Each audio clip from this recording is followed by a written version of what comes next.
So I'm pretty sure most of you people know by now that Samsung released these Galaxy Tabs a couple of months ago, and I just got it now. Well, I just got now time to pretty much review them and do videos that I didn't mean to do or did do. This intro's too long. We're going to be talking about the Samsung Galaxy Tab A7 and how it holds up a couple of months later, specifically in the later part of 2020, even though it was released in the later part of 2020. Now with this tablet specifically, when I actually went to buy it I was looking at photos, I was looking at videos and everything, and I was actually pretty surprised about the build quality and just how similar this device was to the Samsung Galaxy Tab S7 that I just reviewed. And I actually did like that tablet a lot. I think Samsung probably dropped the ball with the screen. I think that screen is beautiful, but I just wish they put an OLED panel on it because Samsung makes really, really good OLED panels, and it doesn't really make any sense why they didn't do that. But with the Tab A7, they actually took a little bit of a different approach here because it's a much cheaper tablet than the Samsung Galaxy Tab S7,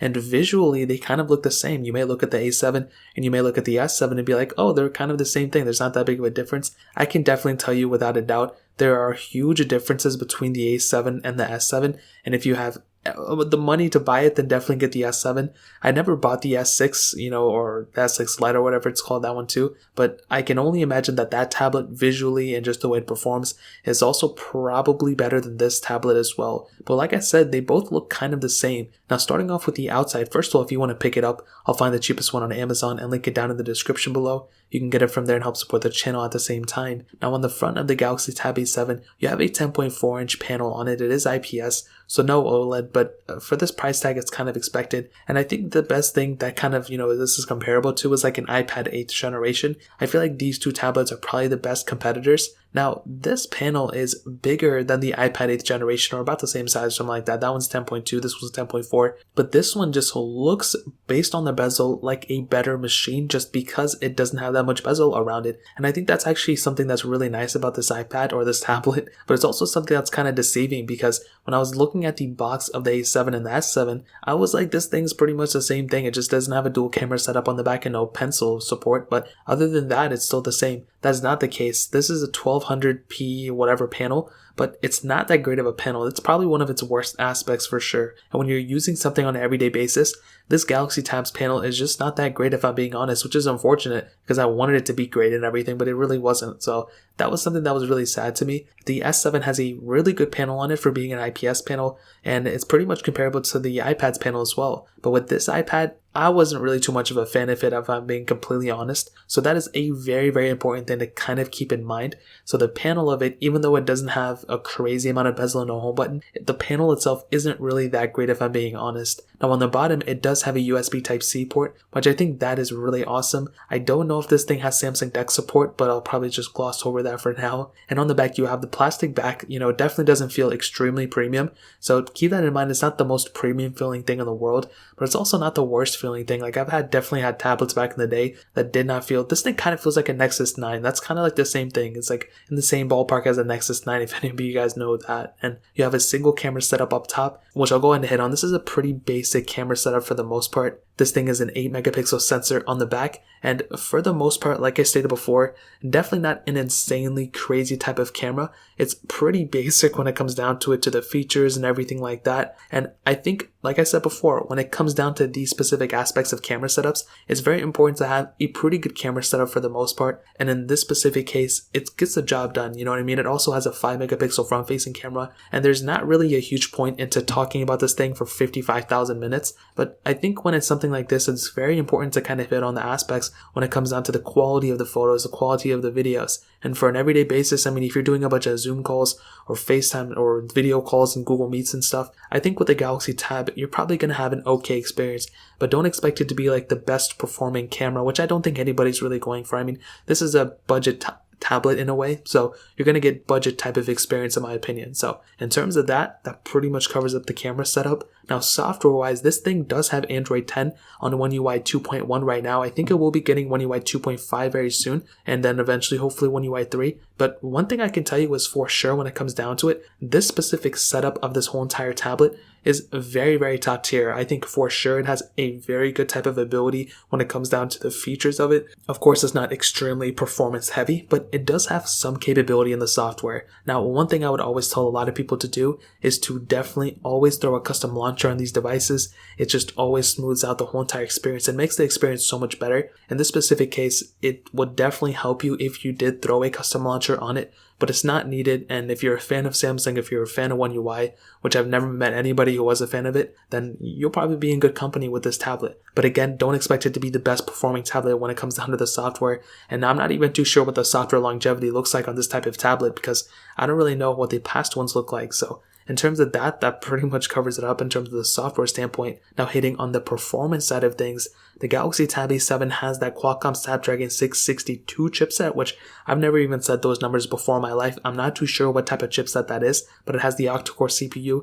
It has an Adreno 610 GPU, so definitely an older GPU in it, and it has 32 gig storage and 64 gig storage respectively, but they both have 3 gigabytes of RAM. It also has a microSD card slot, but it has 3 gigs of RAM for the top tier models pretty much. So that's a pretty weird thing in my opinion. And I think when it comes down to this specific situation, I will tell you, if this tablet were a phone, it would probably be something like a Galaxy S7. That's like the type of phone it would be. And I would probably say like, would I recommend a Galaxy S7 for people to buy right now? Probably not. The S7 even has more capability because it's built better. It has wireless charging and it's also, has a much better display. But on the Galaxy Tab A7, the biggest problem with it is probably the performance and the screen. It's like one or the other. The build quality I can get over. The camera I can get over. It has USB Type-C, which is cool, but the panel and the, performance itself just isn't that great. And when you have a tablet like this, I can just imagine that, if a lot of people are using this type of tablet, they're probably comparing, oh, should I get this or should I go and get an iPad, like, aka the iPad 8th generation? And I'll definitely tell you, you're going to be getting a much smoother experience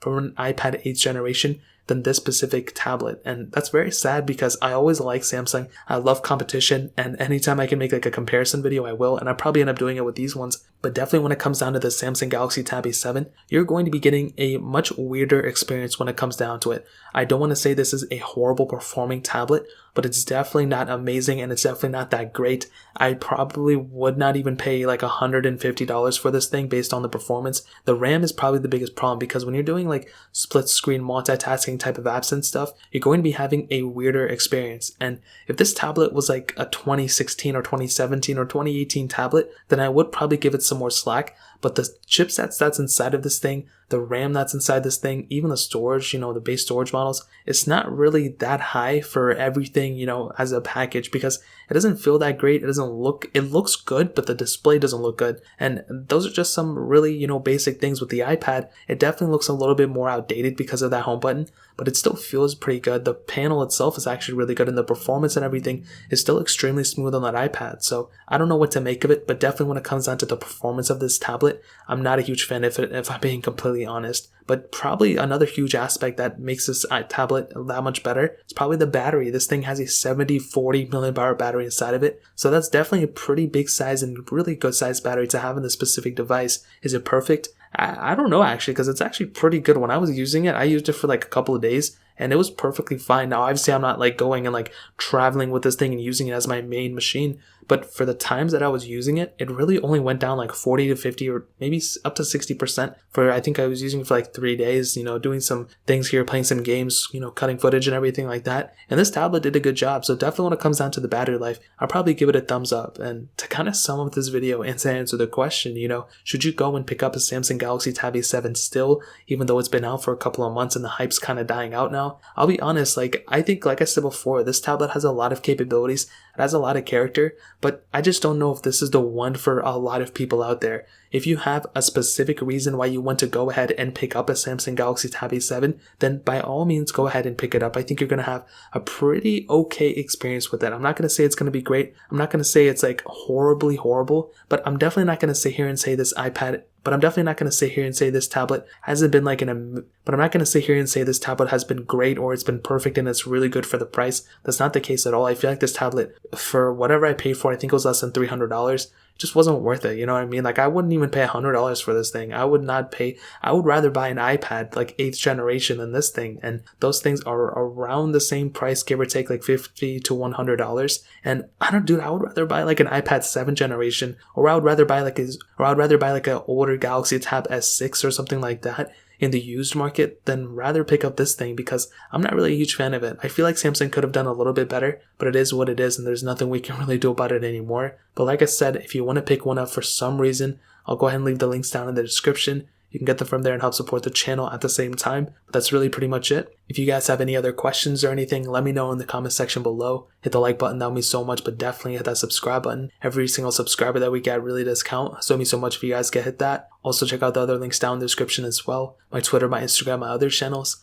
More importantly than everything else, I love every single one of you guys. Hopefully I'll catch you guys in the next video. Peace out till then.